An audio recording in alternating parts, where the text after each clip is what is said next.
The next thing we need to talk about is revocation of offers. So revocation is a term that we can use for termination or withdrawing the offers. So we're talking about the circumstances where an offeree withdraws an offer prior to it being accepted. Why does this matter? Well, an agreement is formed at the point in time when an offer that's capable of ripening into an agreement on acceptance is in fact accepted. So if the offer has in fact been revoked, so terminated or withdrawn prior to the acceptance being undertaken, then we don't have an agreement. So there are a number of different ways that agreements can be revoked. They can be withdrawn, they can lapse. So over a period of time, an offer might be held open for a specified period of time, or it might be be revoked as a consequence of the elapsing of a reasonable amount of time. Offers are terminated by being rejected. So a counter offer will actually result in the rejection of the original offer, which in fact terminates it. It could also be revoked as a consequence of the failure of a condition. So the offer is only made based on a particular condition occurring, or the failure of some kind of conditional contract that might lead to the offer itself being terminated. So let's actually pull that up into the three different key categories. And this slide I think you'll find helpful as you're revising because it provides some quick case notes as to what it is that each of the cases are authority for. So basically we can look at termination of offers that fall into these three general categories. Revocations, so withdrawal, the failure to communicate the offer, or promising to hold an offer open but requiring consideration and that consideration not being provided. That's an option. I'll get to that in a minute. The offer lapsing because of either the elapsing of time, but also if one of the parties has passed away, an offer that's made in a personal capacity does not outlive the life of the offeror. And it also can be rejected. And when an offer is rejected, it ceases to exist. So you can't reject it and then come back to it again. So let's talk now about a couple of the tricky ones. Non-fulfillment of a condition, often people find that a little bit tricky. A condition precedent is a reference, or a reference to a condition precedent is a reference to some kind of external event that needs to occur before a contract will be formed. For example, an offer that is made subject to finance is an offer, say, to buy some property for a price, but that offer is made subject to finance coming through. A condition subsequent, on the other hand, is a condition or an external event that will bring the contract to an end. So unless a condition subsequent occurs, the contract will continue, but if it does occur, then the contract will therefore be terminated. So in unilateral contracts, the question of revocation can be a little bit tricky. So we ask the question whether an offer can be revoked after the offeree commences, but before they complete the performance. This is something that comes up in class from time to time. Ultimately, the authority here is Goldsborough, Mort and Quinn, which is in your casebook. And ultimately, the contract is only formed, because the contract is only formed at the point when the offeree has done all of the things needed to ensure that the condition is completed, then it's an if promise. So it can be withdrawn at any time up to fulfillment. Now, there may be an estoppel. There may be some kind of unfairness, particularly if there was something that was known to the offeror that caused them to withdraw the offer at the expense of an offeree. But ultimately, because the agreement is only created at the point in time where acceptance happens, under first principles, provided that that acceptance hasn't yet happened, a unilateral offeror can withdraw their offer at any point in time. Options are a tricky one. So an option is, an option is a standard form of contract. An option provides that a person has a right to accept an offer over a period of time. So where we see them often is in real estate, in leases, that when you enter into a lease, you receive the lease, say for 3 years, plus an option to renew for another 3 years. Usually there will be some conditions attached to that right to renew the lease. For example, you might have to pay the rent on time, or you might have to maintain the premises in good order, and there will usually be some methodology for calculating the new price. But effectively the option is an agreement to hold an offer open. So that's the offer to lease the premises to you for the second 3-year period. So the contract to hold the offer open is itself a contract, which means all of the elements of contract need to be available. That means there needs to be agreement as to the offer terms, consideration, intention to enter into a legal relationship, and certainty as to what the terms mean.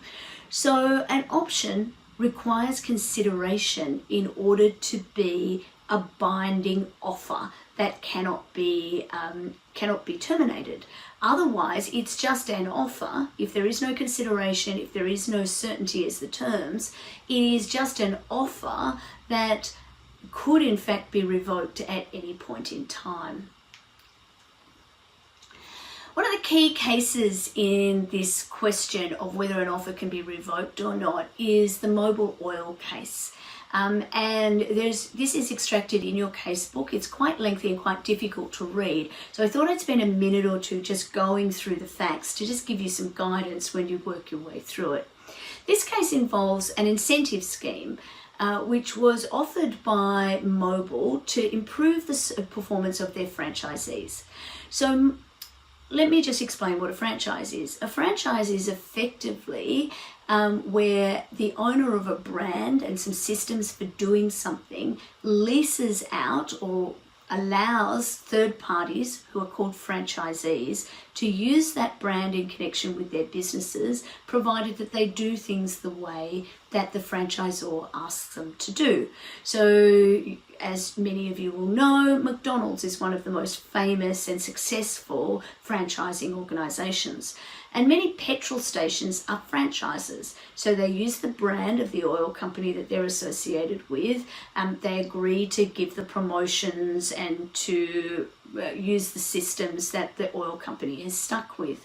So Mobil had told some franchisees that they wanted to implement this idea of a circle of excellence scheme. It was going to go over a period of about 6 years, and if the circle of excellence scheme was met, if the targets that were achieved by those franchisees were met, then the successful franchisees would get an additional 9-year extension on their franchise.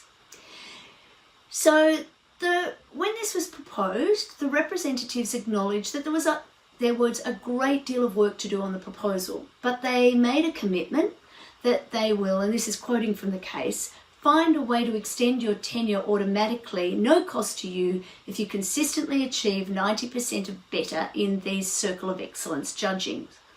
Several of the franchisees claim to have spent time and money improving the operation of their stores or their service stations, and they achieved this 90% performance target. However, after only 4 years, Mobil just unilaterally abandoned this Circle of Excellence scheme. And the franchise were really upset by this. They argued that Mobil had made some promises to them that they needed to keep. So at first instance, Justice Wilcox found that Mobil had made an offer. And the first instance decision is in your casebook.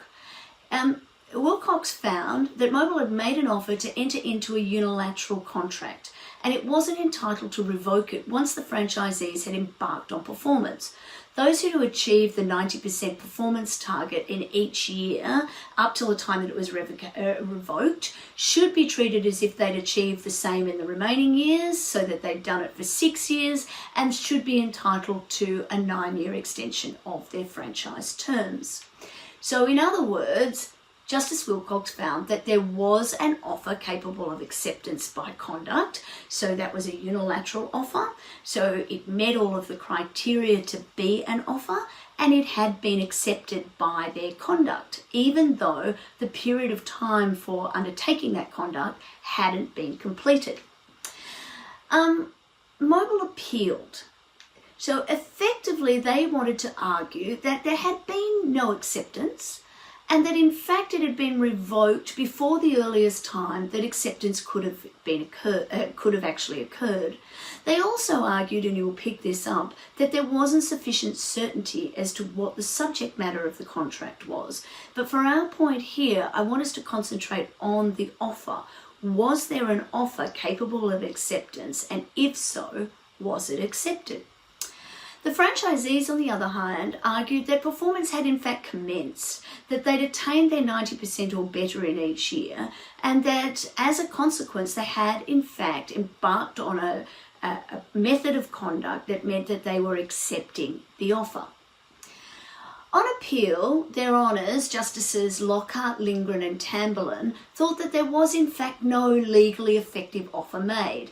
Then there was no implied contract not to revoke the offer, because the proposals themselves were so vague and so uncertain that they weren't capable of giving rise to a contractual obligation. So they went right back to what is the nature of an offer. So was there in fact an offer to automatically grant an extension in consideration of certain activities? They said, well, there wasn't, because it was just too vague what those activities were. From the judgment, they said, we do not accept that there is a universal proposition that an offeror is not at liberty to revoke the offer once the offeree commences or embarks on performance of the sought-after act of acceptance. So ultimately, they said that an offer made in return for performance of an act is like any other offer. It can be revoked at any time. The offeror will only be prevented from revoking the offer when there's an implied contract not to revoke or some kind of estoppel. In other words, where the offeree is induced to do something that would mean that they would be out of pocket or they would be significantly inconvenienced because if the purported offeror exercised their right to claim that no offer had been made. In this case, the earnings and the things that the franchisees did actually lifted their earnings, which lifted their returns. So there were real benefits for these offerees, or purported offerees in this case, for these franchisees to do the things that they had that they'd done purportedly in consideration for what was ultimately held not to be an offer to grant additional franchise times. So on appeal, it was found that there was no offer at all. The next thing I want to talk to you about is this idea of offers lapsing. So an offer that's expressed to be open for a particular period of time necessarily lapses at the end of that period of time.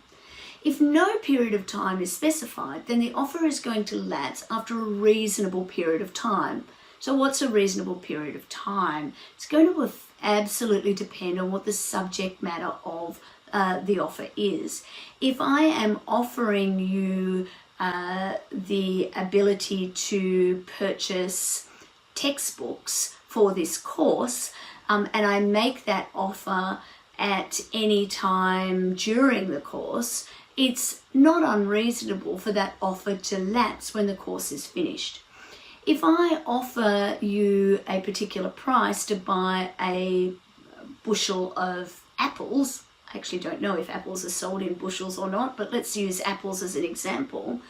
It's reasonable that I could hold that offer open, or that it lapses while the apples are fresh and in season, but that I shouldn't be held to that offer a year later when clearly the apples would be rotten. So let's talk a little bit more about lapses of offers. So in relation to the death of an offeror, the offer itself terminates at least where the offeree knows that the offeror has died before acceptance has been communicated. Have a look at your textbook in relation to this point. There are a couple of cases here.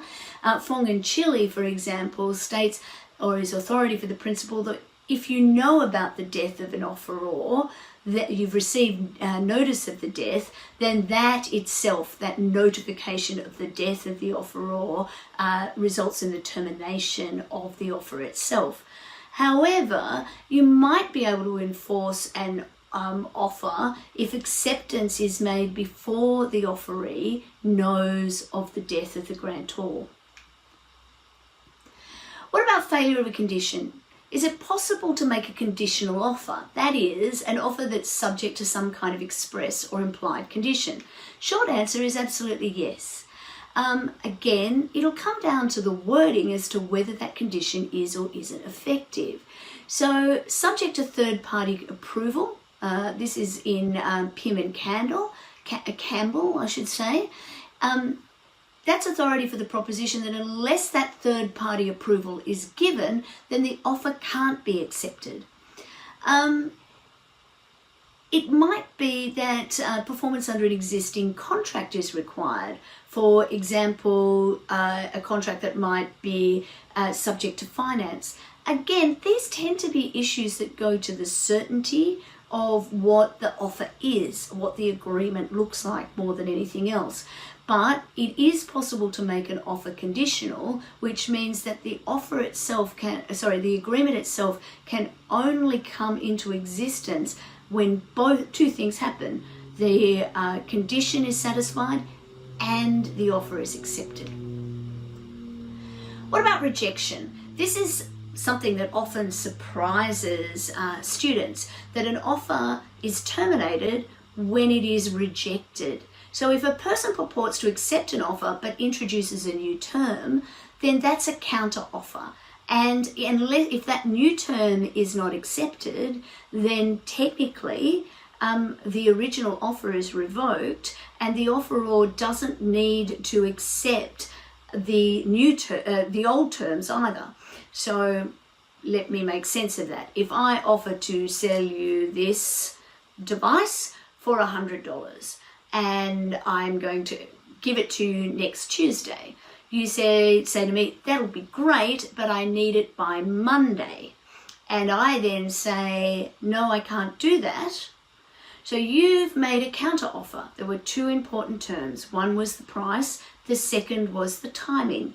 You've rejected my offer by rejecting the timing provision. I say I can't do it. So I've rejected your offer. You have now become the offeror and I am the offeree. If you were to then say to me, oh, well, look, I'll wait to Tuesday after all. Now, I'm perfectly at liberty to accept that new offer. That is, in fact, a new offer that you've made. But I can also walk away if I wish. And you, in fact, cannot bind me to accept that offer because on the basis that I made you an offer and you were accepting it. Because, think about the language, it's now become your offer. I can accept it or not. The power is with the offeree. But also the original offer itself lapsed when there was a counter offer made. So there's some examples of that in the casebook. Tin and Hoffman is really the seminal case in this regard. Hyde and Wrench also important. Basically, a counter offer is a new offer on materially different terms. This is where supply of information can also become important. A mere inquiry about an offer, so if instead of saying, no, I can't do that, I need it on Monday, I'd said, would you consider being able to deliver earlier?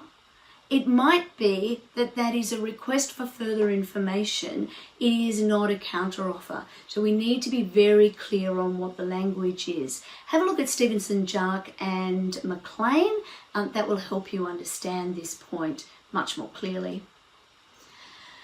So that's all I have for you in these desk lectures. Next week we're going to move on to acceptance, and I'm really looking forward to moving on with you through this whole adventure that is agreement. Talk to you soon.